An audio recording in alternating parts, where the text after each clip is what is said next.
Estamos aqui, ó. Estamos novamente aqui com vocês, o que é um prazer, começando mais uma semana aqui no Democracia no Ar. E você já pôde ver que hoje a Ana Feltrin não está por aqui. Mas não se preocupe não, porque amanhã ela estará. Hoje vocês vão ter que conviver aqui com o Chico Pereira. Eu, Chico Pereira, não sou bonito como a Ana, mas estou aqui com meus cabelos brancos para fazer, às vezes, da Ana Feltrin. Mas como eu disse, amanhã ela está de volta. E tem aqui ao meu lado aquele que já dispensa apresentação, que é o nosso amigo, advogado de formação, Gabriel. Gabriel é ex-ministro da Justiça, mas ele nem gosta. Ele diz, não, deixa isso para lá. Tá? Mas nós não podemos negar exatamente que ele teve um período ministro da Justiça. Mas eu gostaria que você desse o seu bom dia, começando essa nossa semana, uma semana dura, porém nós marchamos sempre. Ô Chico, muito obrigado, um bom dia, uma grande alegria estar mais uma vez aqui na Rádio Democracia. Esperamos realmente ter uma semana importante, véspera da Semana Santa, e sempre à disposição aqui do programa, um prazer estar contigo e com a sua audiência. Pois é, a nossa audiência aqui é muito boa, só que essa audiência a gente deve muito a Ana Feltrin.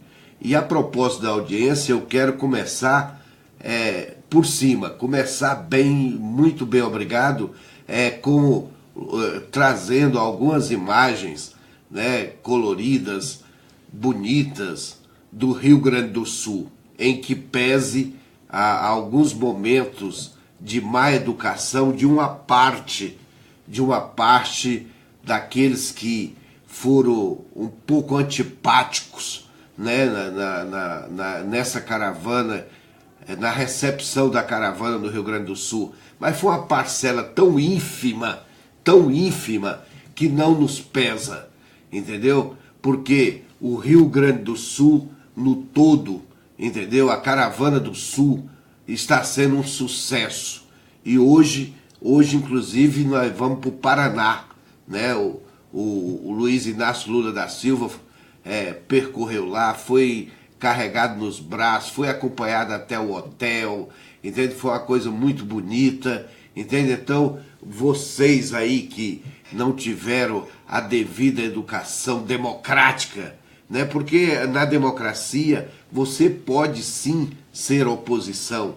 Essa é a parte nobre da democracia, é você poder exatamente expressar a sua opinião, entendeu? Eu, por exemplo, sou Vasco.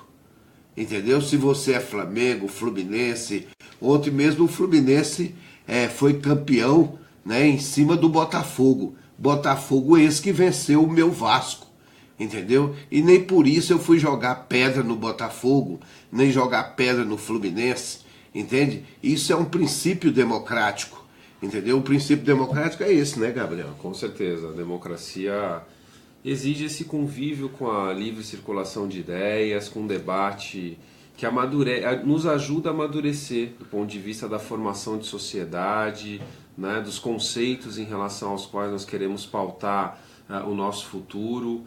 Então é fundamental que haja o respeito à diferença, o respeito a ideias diversas, e a partir delas buscar, no confronto livre de ideias, fazer com que nós tenhamos a evolução do debate, enfim. Isso é fundamental para o bom convívio social.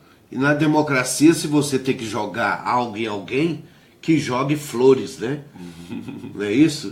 Que jogue flores. Isso é que é o princípio democrático, é a coisa bonita.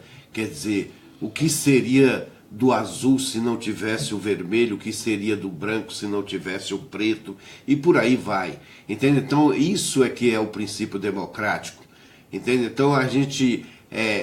a caravana do Lula, apesar desse grupo menor que não foi simpático democraticamente, entendeu? Não manchou, entendeu? Então a gente manda aquele abraço para todo o povo do Sul, inclusive para você, entendeu? Que não teve o princípio democrático, entendeu? Eu peço que você reflita entende? Porque sempre é tempo de mudar, sempre é tempo de refletir, e é isso que nós queremos. Eu não estou aqui para dar puxão de orelha em ninguém, até porque eu acho que não é esse o caminho. O caminho é exatamente o caminho das ideias, o caminho de você fazer os princípios da discussão política. E a gente que navega no mar dos direitos humanos, como é o caso do Gabriel, a coisa que mais me orgulha em ter essa relação com Gabriel Sampaio é quando eu vejo o marchar, o teu marchar nesse mar que eu chamo, esse mar lindo, maravilhoso, que é os direitos humanos. Sim, viu? Sim, eu agradeço. Eu Chico, fico obrigado. muito maravilhado quando eu vejo você nessa luta. E aí, a propósito disso, vamos falar. Hoje só dá Gabriel. Aqui, meu irmão, é Gabriel Sampaio aqui na mesa conosco e lá na outra mesa mexendo com os nossos botões, porque se ele não mexer ali, meu irmão, a gente não chega até você. O Gabriel Henrique, né, que é o nosso homem que possibilita essa nossa imagem, porque aqui é o seguinte, a Rádio Democracia de repente virou, eu não sei como chamar, né, live democracia, live rádio, tudo isso, porque eu estou com 40 anos no rádio e jamais imaginei que rádio seria com imagem, né? E de repente, olha aí, eu fui obrigado a mostrar os meus cabelos brancos, né? Mas é isso aí. Então eu gostaria, hein, Gabriel Henrique, que você mandasse um pouquinho do brilhantismo que tivemos e estamos tendo nessa caravana do sul de Luiz Inácio Lula da Silva. Luiz Inácio 2018.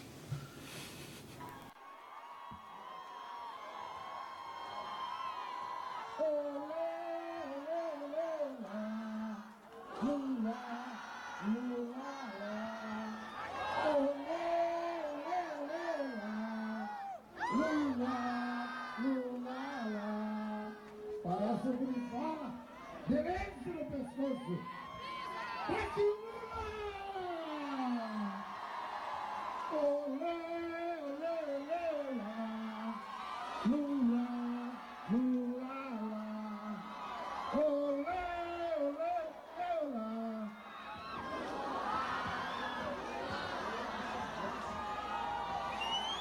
Olívio Duque! Que beleza, companheirada! Olívio! Vamos passar aqui pro nosso... Palmeiras das Missões. E aí, Gabriel, como você pode nos falar exatamente dessa primeira imagem bonita aí?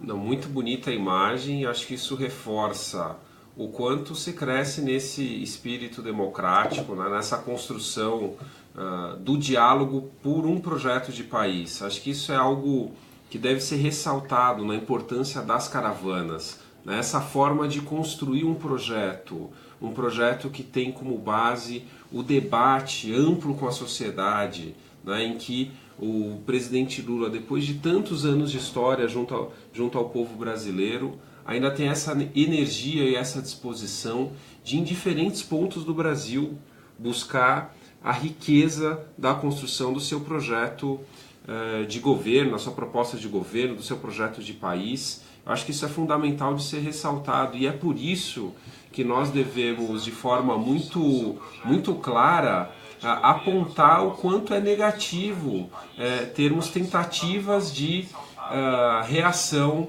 às caravanas. As pessoas podem até manifestar contrariedade, podem até expressar sua opinião, mas qualquer tentativa de impedir que esse processo seja realizado, além de negativo para a democracia, reforça esse elemento, talvez até de fascismo, que possa haver naqueles que se opõem a quem construa um projeto de governo, uma proposta de governar o país com esse respaldo das bases sociais. Acho que isso é muito negativo, esse tipo de reação, e nós temos que reforçar mesmo esses elementos bonitos, né, que se veem nas caravanas, que é a população manifestando a sua opinião, que é a população dando respaldo a essa construção democrática e popular de projeto de país.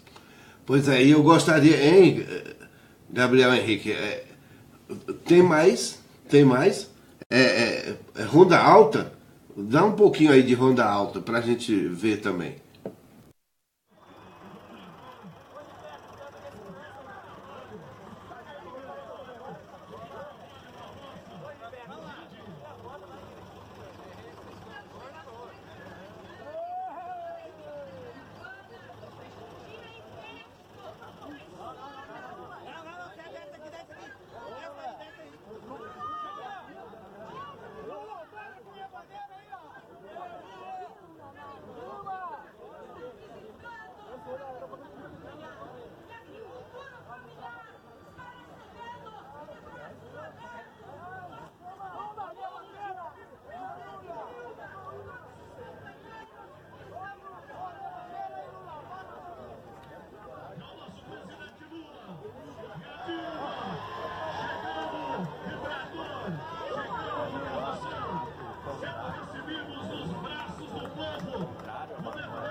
Você viu lá em cima do trator, né? Cortando lá com a Dilma Rousseff lá também muito bonita, muito alegre, muito feliz. Quer dizer, você vê o seguinte, eu costumo dizer que nós das esquerdas e o PT principalmente, eu costumo dizer que a gente é igual ovos, e isso não é expressão minha não, veio de Luiz Inácio Lula da Silva. Quanto mais bate, mais cresce, viu, Gabriel? Quanto mais bate, mais cresce. E eu gostaria exatamente o seguinte, que você nos falasse, Gabriel, exatamente o seguinte, desse momento que nós estamos vivendo com relação ao nosso 2018. Quando a gente vê exatamente esse marchar, qual a expectativa que nós podemos ter de 2018? Não vamos cuidar dessa coisa. Daqui a pouco a gente até fala desse julgamento de hoje. Eu não quero nem falar dessa coisa aqui hoje. Eu quero principalmente falar da perspectiva do que é esse renovar. Nós estamos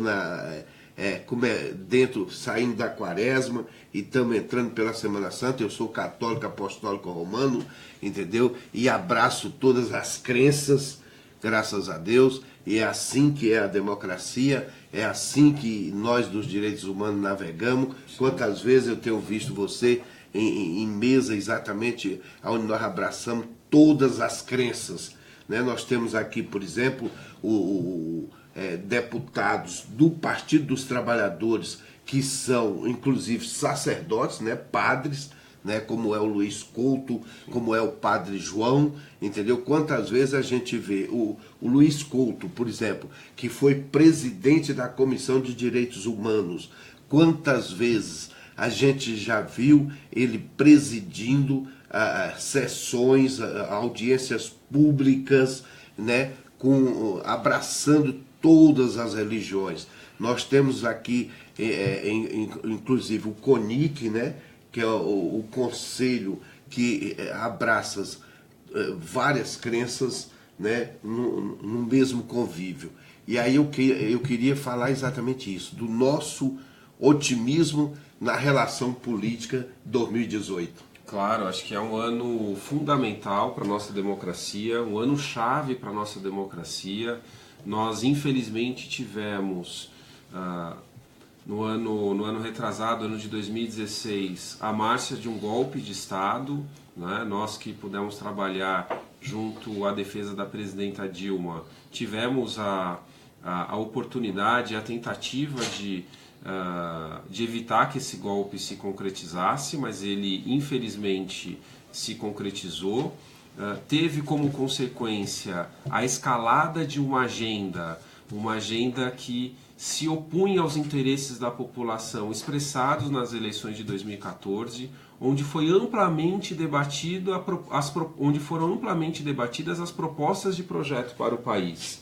Então a presidenta Dilma se elegeu com um discurso em que havia certamente claro para a população que a elegeu, quais eram os caminhos buscados na eleição da presidenta Dilma. E os caminhos se opõem aos que foram tomados desde que houve o golpe contra a presidenta. Então, uma agenda que fere direito dos trabalhadores, nós percebemos, por exemplo, pela modificação que nós tivemos à CLT. A CLT, editada no período e na era Vargas, Chico, ela jamais tinha passado por uma desfiguração tão grande, mesmo num período de ditadura militar. A CLT conseguiu se preservar uma rigidez em relação aos seus princípios de defesa dos direitos dos trabalhadores, mesmo pelo período militar, preservando essa característica. E, infelizmente, depois de um golpe ocorrido em 2016, ela sofreu um grande retrocesso, como foi o retrocesso representado pela emenda constitucional do teto de gastos, que limita a possibilidade do poder público investir em áreas estratégicas para o desenvolvimento nacional. E isso também se tentou em relação à Previdência Social. Mas aí acho que começou um momento chave do que representa esse ano de 2018, que foi a derrota à agenda de reforma da Previdência. Acho que ficou muito claro que o atual governo abandonou a proposta da reforma da Previdência, não simplesmente por uma conveniência eleitoral a este governo, mas também em resposta ao que a população expressou nas ruas, nas greves gerais que foram organizadas e nos inúmeros debates que foram promovidos contra essa reforma da Previdência. E este ano, então, representa esse momento e essa tentativa de resgate do curso da democracia no nosso país. E uma democracia que reforça um projeto popular. Né? Um projeto popular que, desde 2003, havia tido um desenvolvimento muito grande e que, em outros momentos na história, também sofreu com golpes, já desde tentativas frustradas de golpes ao presidente Juscelino Kubitschek, tentativas de golpe contra o governo Getúlio Vargas, que culminou com seu suicídio, o golpe contra o presidente João Goulart e, finalmente, o golpe contra a presidenta Dilma. A população tem a oportunidade de, em 2018, mostrar a sua força, né? Uma democracia construída com a luta da população por reforçar o seu interesse, a sua vontade e o rumo de um país construído nas bases de um projeto popular, de um projeto que busca a justiça, a igualdade, a solidariedade e, de fato, avançar neste rumo. 2018, nas eleições, é a oportunidade de resgatar este caminho. E dentro dessa construção, exatamente para ver que o Partido dos Trabalhadores pensa para frente, e aí nós estamos exatamente mais unidos do que nunca com as esquerdas, né? Você vê que o seguinte, até partidos como o PCO, entendeu? Que não tem representação hoje no Congresso Nacional, está bravamente nas ruas, trabalhando esse momento democrático, o momento de resistência, o momento de marchar, sempre avante, entendeu? A companheirada do PSOL, PCdoB, entendeu? Quer dizer, sempre PDT, PSB também, embora com algumas divisões, mas avança, entende? E a gente tem notícia que até no próprio PPS, entendeu? Embora uma fração considerável para lá, entendeu?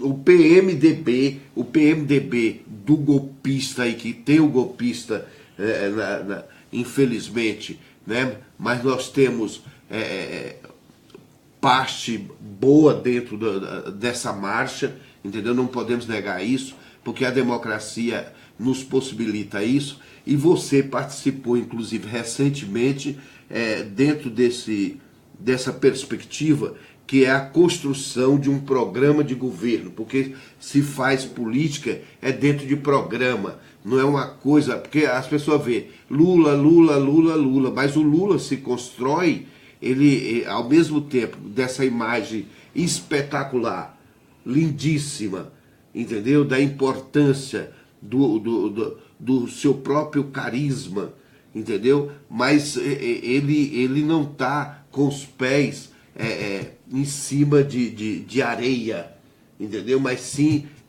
em bases sólidas. E essa base sólida se faz em cima de programas que são concebidos em grupo, entendeu? E nesse grupo você participou recentemente, né? E eu pude ver lá, e inclusive nós cobrimos parte disso, que foi o seminário de segurança cidadã. E aí eu gostaria exatamente de você, que também é da área, até porque você, pelo seu trabalho no Ministério da Justiça, né, que é a segurança cidadã. Eu gostaria que você falasse um pouquinho, desse um flashzinho do que está sendo essa construção. Sim, esse é um tema muito importante. Nós vivemos recentemente um processo muito sério de debate sobre a segurança pública, provocado por inúmeros dados que têm sido publicados da atual situação da segurança pública e que tiveram um incremento nesse debate na declaração de intervenção no estado do Rio de Janeiro. Infelizmente, pouco depois, muito próximo a um mês de completada a edição desse decreto, nós tivemos, infelizmente, a execução da vereadora Marielle Franco e do Anderson, né? Duas pessoas que foram brutalmente executadas, né, naquele dia fatídico no Rio de Janeiro. O debate de segurança pública, ele pressupõe que as autoridades públicas e toda a sociedade se engaje na construção de uma proposta e de um projeto de segurança em que se respeite a cidadania. E o respeito à cidadania se pauta por uma construção em que a valorização da vida, a valorização da segurança tenha como base o respeito aos direitos e às garantias fundamentais de todos os cidadãos. Nós temos, por exemplo, no nosso país hoje, índices de homicídio que superam mais de 60 mil pessoas mortas no ano de 2016. Isso seria como a explosão da bomba de Nagasaki, o impacto provocado por esta bomba. Essas mortes elas atingem mais de 70% homens, jovens e negros, não é? Em cerca de 110 municípios se tem mais da metade dessas mortes. Ou seja, dá para se dizer que a segurança pública no Brasil tem nos índices de homicídio índices que são superiores a índices de guerra. Eles atingem mais agudamente um setor específico da nossa sociedade, né? Pessoas pobres que vivem em áreas vulneráveis, jovens e negros, em especial das periferias do nosso país, com políticas públicas focadas. Então nós estamos falando de um país com mais de 5 mil municípios, onde cerca de 100 municípios concentram a metade deste número explosivo de homicídios. Se aumentarmos a escala, né, para 20% dos municípios no país, já são 80% do número de mortes violentas. Ou seja, o que esses dados revelam? Que o país, sendo capaz de construir políticas públicas focadas nestes territórios, pode ter um incremento grande e razoável em relação à proteção da vida da população. Quais são as políticas públicas necessárias? É muito importante que se avalie cada território e cada dado onde há aumento de homicídios, investimento em políticas públicas. Então, não são problemas que transcendem a capacidade policial de tratá-los.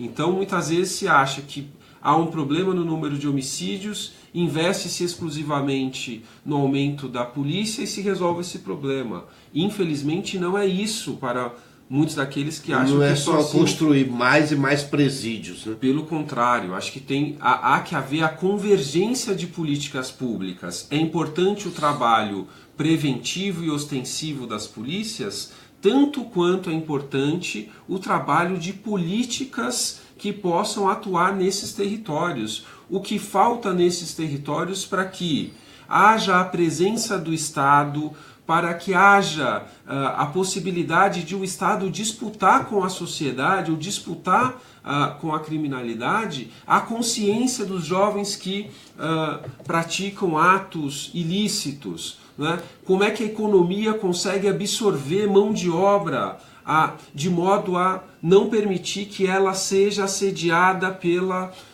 criminalidade? Né? Que políticas intersetoriais? Há estudos que revelam o impacto da educação, né? O impacto do investimento dos jovens estando em período integral nas escolas. Enfim, outras políticas que possam se associar no tratamento dessa questão. Nós temos um dado igualmente grave, como você bem citou aqui, do sistema penitenciário. Nós somos hoje o terceiro maior país a ter presos. Né? Que é lamentável. Em número de presos, nós temos mais de 722 mil pessoas presas. O que isso revela? Nós tivemos quase que triplicado o número de presos, em especial pelo crime de tráfico de drogas nos últimos 10 anos. E é porque o menino foi pego lá, às vezes estava na escola, por razões N, entendeu? A família não teve como, por si só, dar conta frente ao crime organizado, e essa criança, coitada, foi pescada, né, e colocada numa situação de crime. Né? E os dados revelam de forma muito clara que, a despeito do aumento do rigor da lei, a lei de drogas teve um incremento muito grande, a pena hoje é de 5 a 15 anos, você teve, só no caso da lei de drogas, antes da lei de 2006, cerca de 9% dos presos por tráfico de drogas. Hoje, o retrato da lei é 28% da nossa população carcerária presos por tráfico de drogas. O endurecimento da lei penal, ela não trouxe nenhum resultado na redução de consumo, ou seja, as pessoas continuam consumindo amplamente um conjunto de drogas ilícitas, não houve redução do tráfico, pelo contrário, houve um fortalecimento de organizações criminosas que atuam em torno dessa questão e um enraizamento, inclusive, e uma atuação transversal com o Estado, porque muitas vezes se revela a participação, inclusive, de milícias dando suporte nesse tipo de organizações criminosas. Tudo isso revela o quê? Que a política está equivocada. No sistema prisional se forma não só uma universidade para o crime, mas um exército de mão de obras para que pessoas atuem na criminalidade. Então, tudo isso mostra que nós precisamos ter uma radical mudança nas políticas que são adotadas hoje. Elas não estão dando certo. Então, do ponto de vista da política de drogas, é uma política equivocada. Está se prendendo pessoas que estão naquele limite entre serem usuários e trabalharem episodicamente com o tráfico. Essas pessoas que muitas vezes cometem pequenos delitos e chegam no sistema penitenciário, acabam se transformando em chefes de organizações criminosas. A pessoa, muitas vezes, que tem um celular furtado ou que sofre um crime contra o patrimônio sem violência ou grave ameaça, muitas vezes não tem nem o seu patrimônio restituído, e a população inteira acaba contribuindo para um sistema que custa R$3.000 por mês para manter alguém preso por um pequeno delito.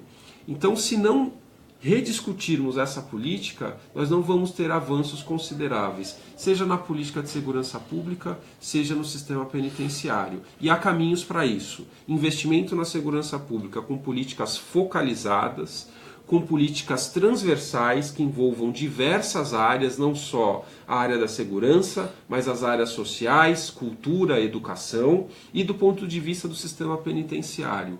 Enxugar esse sistema, aqueles crimes que são praticados sem violência ou grave ameaça, reforçar um sistema de responsabilização, e aí não estamos tratando de impunidade, estamos tratando de responsabilização inteligente, em que a pessoa possa oferecer à sociedade, por meio do seu trabalho, o ressarcimento do dano que causou. E que as prisões sejam reservadas apenas para aqueles crimes que envolvam grave violência, aqueles crimes que realmente exigem apartar determinadas pessoas da sociedade. E que nós possamos, então, ter um amplo debate sobre esse tema. Pois é, aí a Ana deve estar lá se beliscando, porque eu não falei nenhuma vez. É exatamente o seguinte, a minha pouca habilidade com o celular traz esse prejuízo, viu, Ana? Que é pedir para você curtir, compartilhar, convidar, comentar. Tá aqui chegando os corações, mande corações, mais e mais corações. Aqui, o Carlos Leite, o nosso chefe, entrou aqui. Aquele abraço pro Carlos Leite, porque é o seguinte, enquanto o Rogério, que é o nosso chefe, tá lá acompanhando a caravana, tem o Carlos Leite aqui acompanhando, aí o Gabriel Henrique ali me socorre, porque o Chico Pereira não mexe com o celular, aí ele manda em cópia aqui pra mim, ó, tá vendo? Ó, o José Gilson, aquele abraço, o próprio Carlos Leite, a Maria Lígia Fernandes, ela diz assim, viva Lula, e é viva Lula mesmo, tá? O Ronan Pereira, ou Renan Pereira, se for Renan Pereira é meu filho, aquele abraço, todo mundo, se for o Ronan, abraço também, ele de rolar, tá? O Leni Souza, bom dia mesmo, curtiu, vamos mostrar, José Gilson Barbosa, eu vou mandar só os abraços, Isabel Pinheiro, lá do Rio Grande do Sul, é isso aí, nós estamos felizes tanto quanto você, o Leni de Souza, de novo aqui, o Cibel de Amorim, Eufrasia, ou Eufrásia, deve ser, Souza, bom dia companheiros, a Neuza, Nilda, Souza e Cibel de Amorim. Pois, e tem mais gente aqui do outro lado aqui, isso é o Gabriel, o Baldo, a Ana Pombo, Enio Ferraz, Nilda Souza, Zu Manique, presidente 2018, Lula, eu também tô, Lula Guerreiro, presidente 2018, tô contigo e não abro. Odete Amaral, Manuel Pinheiro, Maria Lúcia, Luiz Coelho, tá? Eu peço desculpa a todo mundo e com esses nomes que nós falamos aqui, eu quero homenagear todos que estão nos acompanhando e mande corações e corações para nós. E já está chegando o final, viu, Gabriel? Esse programa tem isso, a gente vai caminhando aqui de repente, mas eu queria, Gabriel, ouvir um pouquinho, sabe de quê? Aquela fala do Stedley, tu tem ela aí? O Stedley falou bonito lá dessa caravana do Luiz Inácio Lula da Silva. Dá um pouquinho de Stedley aí para nós, esse líder maravilhoso. Nós estamos aqui para três coisas. Primeiro, compreender que o país vive uma grave crise econômica, social, ambiental, que se transformou numa crise política. Por que virou uma crise política? Porque a burguesia, para ela salvar o seu lucro e voltar a acumular, precisava ter o controle absoluto de todos os poderes. E para isso não hesitou em se articular e derrubar a presidenta Dilma, legitimamente eleita pelo povo.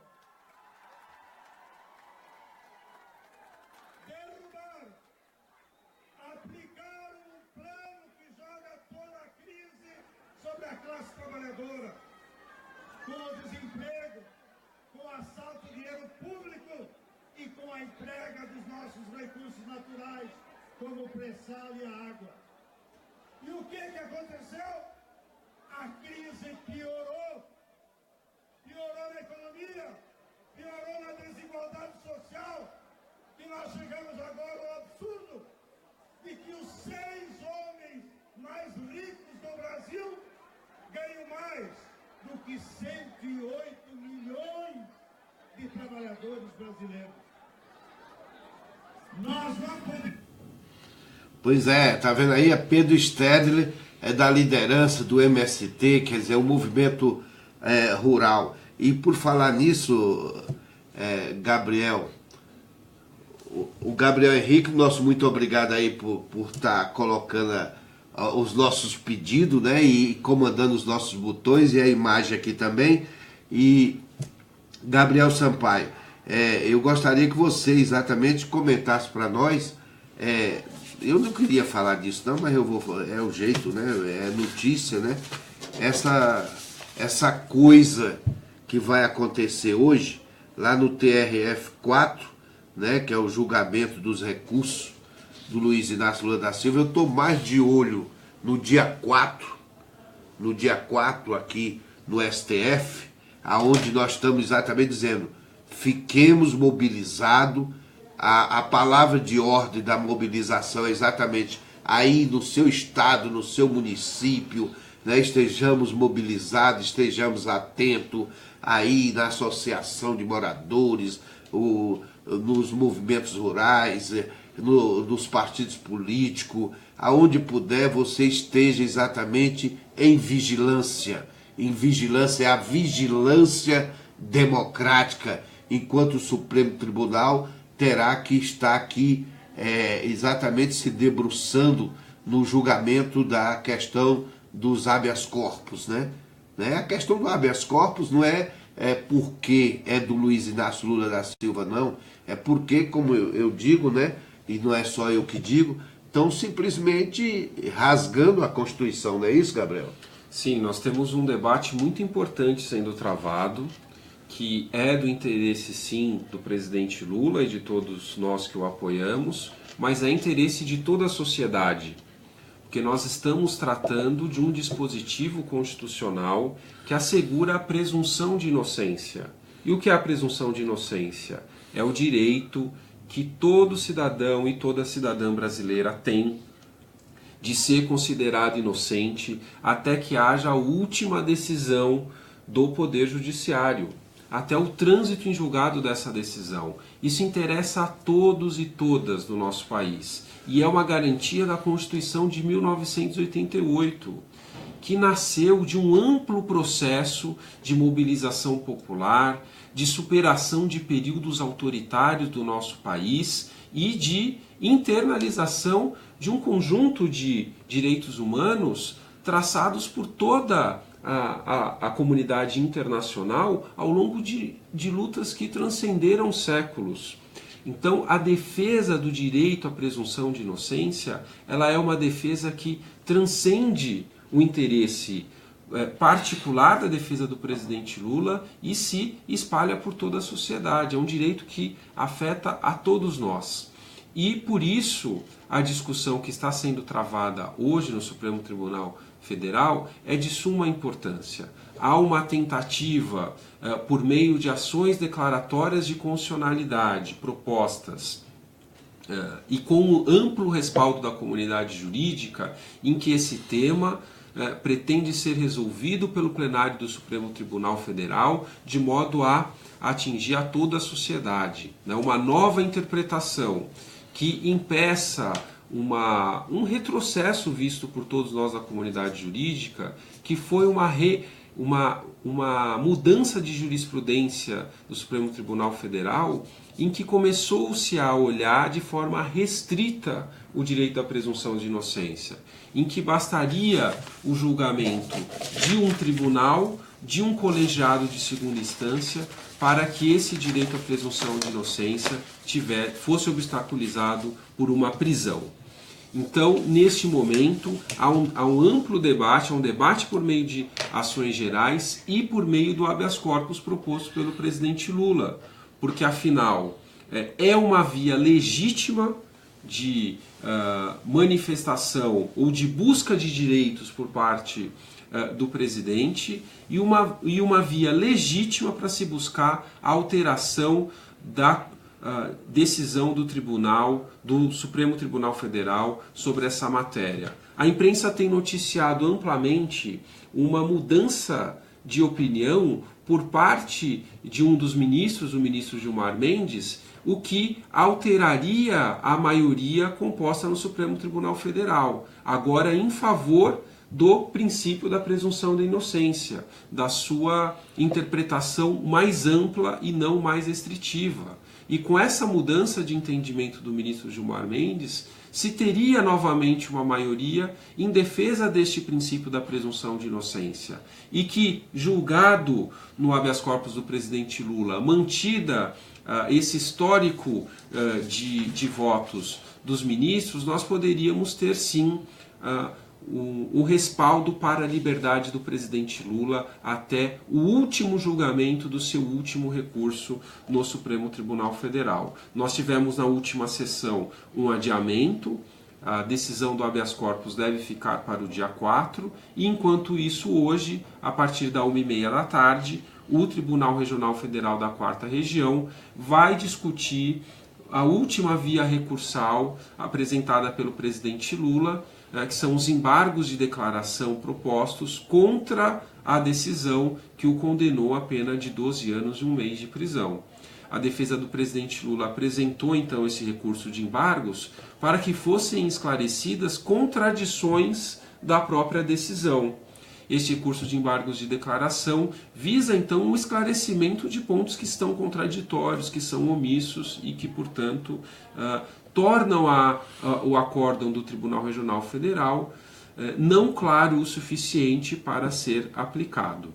Então hoje, a partir de 1h30, tem o julgamento deste recurso. Se essa decisão, ou se a resposta a este recurso também trazer qualquer ordem de contradição, de omissão, a defesa pode ainda apresentar novos embargos. Ainda assim, a tendência é que este seja o último recurso da defesa contra o acórdão do Tribunal Regional Federal da 4ª Região.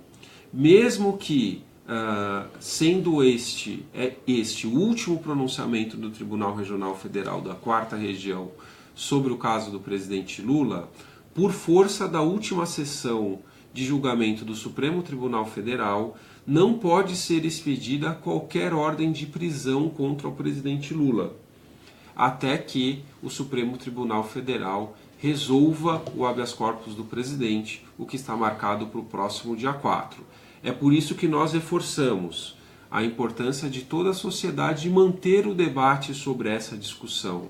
Se hoje esse debate está sendo provocado pelo habeas corpus do ex-presidente Lula, este é um debate que já tem um histórico anterior. É um debate que, como nós dissemos, tem um amplo debate por parte da comunidade jurídica e interessa a todo cidadão e a toda cidadã brasileira. Então, nós reforçamos a importância do debate em torno da defesa da Constituição Federal e do princípio da presunção de inocência e, sobretudo, o debate em torno do que representa este tema para a liberdade do presidente Lula e para a garantia da democracia do nosso país, em que, além do princípio da presunção da inocência, está em jogo a liberdade do nosso grande líder, presidente Lula, e que representa hoje o projeto democrático e popular para o nosso país, que representa a aspiração de todos aqueles que se mobilizam pela construção, fortalecimento e consolidação de um projeto democrático e popular para o país, que seja representado nas urnas em 2018 pelo presidente Lula. Pois é, em que pese esse julgamento hoje, lá, da 4ª Região, lá, a gente continua dizendo, autoembolsou, Lula é inocente, Lula é inocente, e está sendo exatamente punido numa coisa aonde não existe o objeto, entendeu? O tal triplex, entendeu? Lembremos que aqui a justiça, a juíza aqui em Brasília, entendeu? Colocou o próprio objeto, entendeu? A serviço da dívida, né? da AOS, não é isso? Sim. Não tem essa passagem aqui da Justiça do Distrito Federal? Sim, a defesa do presidente Lula demonstrou que não havia nem propriedade nem posse do presidente em relação ao imóvel. Tanto é que ele serve de garantias por parte da construtora perante os seus credores. O processo deixou de forma muito clara, e deixa de forma muito clara, a inocência do presidente, por inclusive não ter, além de não ter tido nem uso, nem posse, nem propriedade, nem nenhum benefício relacionado ao imóvel, também não praticou nenhum ato ilegal em favor de ter qualquer um desses direitos sobre o imóvel. A defesa do presidente Lula foi muito competente em demonstrar a inocência do presidente, que não pautou a sua carreira pública pela prática de atos ilícitos. Pelo contrário, enquanto esteve na presidência da República e mesmo depois de sua saída, o presidente Lula tem sido um cidadão focado na construção de um projeto democrático e popular para o nosso país, e que deve ser reconhecido por todas as autoridades, se abstendo de tomar decisões que violem o direito do presidente Lula e, sobretudo, reconhecendo o seu direito de novamente se candidatar à presidência da República e levar adiante o projeto que representa milhões de brasileiros e de brasileiras. Eu quero até lembrar a historinha que aconteceu comigo aqui em Brasília, que é o seguinte: eu sou jornalista e radialista, e o Sindicato dos Jornalistas de Brasília, aqui há muitos anos atrás, criou uma cooperativa e num dos primeiros lances comprou uma fazenda aqui dentro do Distrito Federal, porque o Distrito Federal era todo fazenda, isso aqui, a capital da República, era tudo fazenda. Então comprou um pedaço de fazenda aqui numa parte do Distrito Federal, entendeu? E à época eu fui lá nessa fazenda e achei que só tinha mato. Eu digo, não quero isso não, entendeu? Tá? Mas aí, quando é agora, eu fui um aniversário lá e vi que já tem né, algumas mansões lá, morro pra lá, morro pra cá, mas é até bonito lá, né? Aí eu perguntando, eu digo, se fosse assim, agora eu poderia dizer que tem um pedaço de chão lá, porque um dia eu pisei lá. Teve um dia que eu pisei lá, entendeu? Tá? Entende? Entende? Se fosse assim, agora porque um dia a dona Marisa foi lá ver um empreendimento e por conta disso virou dona do triplex, aí como diz o nosso Luiz Inácio Lula da Silva, então passa para mim, me dá o triplex, né, que pelo menos eu vou pôr a companheirada aí que está sem, como é no movimento dos sem teto, né, para morar lá, ou pelo menos o Chico Pereira, um dia eu estava no avião com o Luiz Inácio Lula da Silva, né, há muito tempo atrás, ele não era nem presidente da República, ainda só no movimento sindical, eu indo lá para uma reunião em São Paulo, né, porque eu sou dirigente sindical também, né, eu sou do Sindicato dos Trabalhadores de Rádio e TV, entendeu? Aí eu ainda, né, eu acho que era a segunda ou terceira vez que eu estava indo a São Paulo, aí o Luiz Inácio Lula da Silva se encarregou dentro do avião eu digo, eu sou matuto, eu não sei andar em São Paulo. Aí o Lula, com a sua simpatia, porque o Lula é simpático aqui, abraçando esse povo, mas não é só assim, entendeu? No seu particular, Luiz Inácio Lula da Silva é esse homem aí que você vê em público, entendeu? Agora você vê o Luiz Inácio Lula da Silva, que já era uma liderança, dentro do avião, se preocupar em fazer contatos ali para conseguir uma carona para me levar para o centro de São Paulo, entendeu? Lá para a Praça da República, de onde ficaria mais próximo para eu me movimentar, entendeu? Tá? Então o Luiz Inácio se preocupou em conseguir uma carona ainda dentro do avião no deslocamento Brasília-São Paulo, para eu poder ir para mais perto, né? Porque o aeroporto fica muito longe.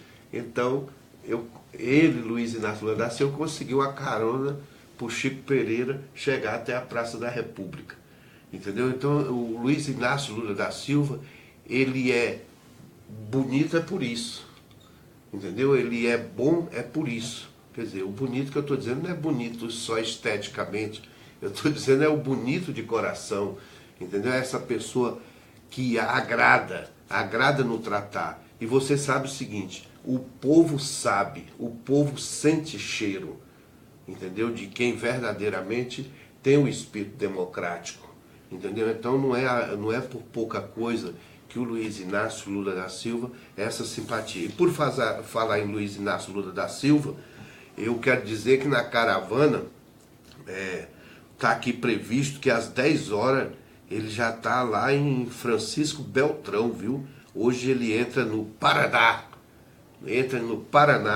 vai para Francisco Beltrão num primeiro momento, às 10 horas, aí na Praça Central, entendeu? E que deverá ser abraçado por esse povo maravilhoso aí do Paraná. E eu quero mandar um abraço para toda a nossa equipe que está acompanhando, né? O Ligeirinho, né? O nosso homem da cinegrafista que está acompanhando, a Benildes, a nossa repórter, e que virou fotógrafa também, porque agora ela também manda fotografia demais aí, né? A Benildes, o nosso chefe, o Rogério está lá acompanhando, e toda a nossa bancada que está lá, e o líder, né? O Paulo Pimenta está lá. O Paulo Pimenta deixou aqui sobre os cuidados do Adi Damus. Então, o Adi Damus está sendo o líder interino do PT na Câmara, enquanto o nosso deputado Paulo Pimenta acompanha para e passo no Sul, entendeu? A caravana Luiz Inácio Lula da Silva. Então, com isso, nós chegamos ao final do programa. Gostaria de continuar muito mais. Aliás, eu não perguntei, que é uma prática muito comum. Eu sou lá do Piauí, você é da onde? São Paulo. São Paulo. Então, aqui, novamente, uma dobrada aqui, ó. São Paulo e o Piauí aqui. Aliás, vocês lá, paulista, toda vez que encostar para comer uma coxinha lá, entendeu? Bem provavelmente você vai ser servido ou por um piauiense ou por um cearense. Porque toda vez que eu vou tomar café lá em São Paulo, entendeu? Que eu pergunto, ou o companheirinho lá que está nos servindo, ou é do Piauí ou é do Ceará, entendeu? Então tem muito nordestino, graças a Deus, sim, lá em São Paulo, e eu agradeço demais os paulistas por isso, entendeu? Tá? E agora lá no Piauí o pessoal tá todo metido a besta. Quer dizer, lá no Piauí a gente, até para comer um cozido hoje é complicado, porque agora você só come lá no Piauí, sabe o quê? Lá em Teresina, na capital, pizza. Porque o pessoal vai lá para São Paulo, né? E depois volta para o Piauí e abre uma pizzaria. Então os piauienses estão todos metidos a besta. Mas é um abraço, e eu gostaria das suas considerações finais por esse dia, que foi muito bom estar aqui contigo. Então eu deixo a nossa despedida exatamente sob a tua batuta. Opa, obrigado, Chico. Quero agradecer a ti, ao Gabriel Henriques pela acolhida de sempre, reforçar então a importância de, nesse momento, todos nós e todas as mulheres do Brasil, todos os cidadãos brasileiros estejam engajados nesse debate. Acho que a democracia é um valor fundamental que nós reforçamos por meio da Constituição de 1988 e que tem sofrido abalos muito fortes, desde o golpe de 2016 até hoje, com a escalada contra direitos dos trabalhadores e das trabalhadoras, e reforçado então por essa tentativa de retirada do principal líder popular do processo eleitoral. Acho que a população precisa se engajar nesse debate, todos os militantes que têm a preocupação em construir um país melhor precisam então fazer parte dessa mobilização. fomos exitosos na luta contra a reforma da Previdência. É importante reforçar a vitória da classe trabalhadora contra a reforma da Previdência e com organização popular. O apoio da Frente Brasil Popular, a Frente Povo Sem Medo e todas as mobilizações que têm sido feitas, tenho certeza que nós conseguiremos resgatar os valores democráticos, os princípios democráticos e a construção de um projeto popular para o nosso país. Muito obrigado. Eu quero terminar o programa exatamente mostrando aqui a água, e exatamente para mandar um abraço para todos aqueles que participaram aqui na capital da República na semana passada do Fórum Alternativo Mundial da Água. Foi muito bonito a atuação de vocês no nosso fórum. Então aquele abraço e vamos ficar mobilizado, atentos com relação ao 4 de abril, de olho no Supremo Tribunal Federal.